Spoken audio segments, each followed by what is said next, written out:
Dans notre projet, nous avons commencé par comprendre et explorer les données de notre dataset de déchets qui contient plusieurs classes cardboard, composite, glass, metal, paper, plastique et trash.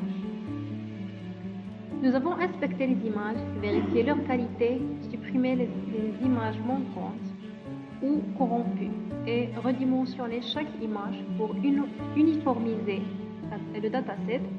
Ensuite, nous avons appliqué un nettoyage et pré-traitement des images en les convertissant en niveau de gris et en les aplatissant pour pouvoir les utiliser avec des modèles de machine learning classiques comme Random Forest. Après cette préparation, nous avons entraîné plusieurs modèles de classification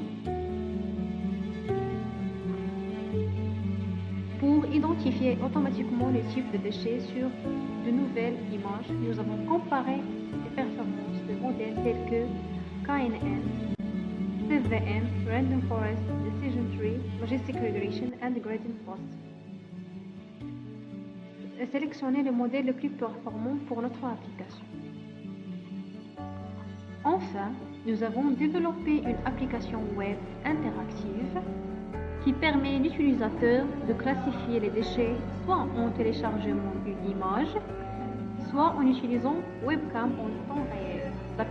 L'application s'affiche immédiatement la classe prédite de chaque déchet, offrant ainsi un système pratique et pédagogique pour démontrer la puissance du machine learning appliquée à la gestion du déchet. Par exemple, on a ici une image d'un métal et comme vous voyez, la détection a donné un métal avec une 72% de la confidence. Et ici, on voit la prédiction probabilité du métal. On va commencer aussi à essayer de faire la webcam.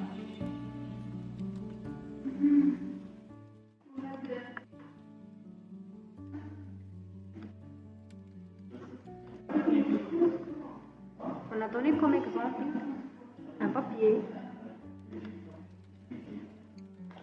Là, on a la détection dans un don, un cardboard, c'est la vraie détection, comme avec une 79% cette fois de la confidence. Comme vous voyez dans les probabilités, on a la prédiction de cardboard est la plus grande. Et on peut aussi initialiser notre application. Comme vous voyez, les numéros d'image traités ici. On peut aussi vider notre historique et comme ça notre application. Cependant, comme vous voyez,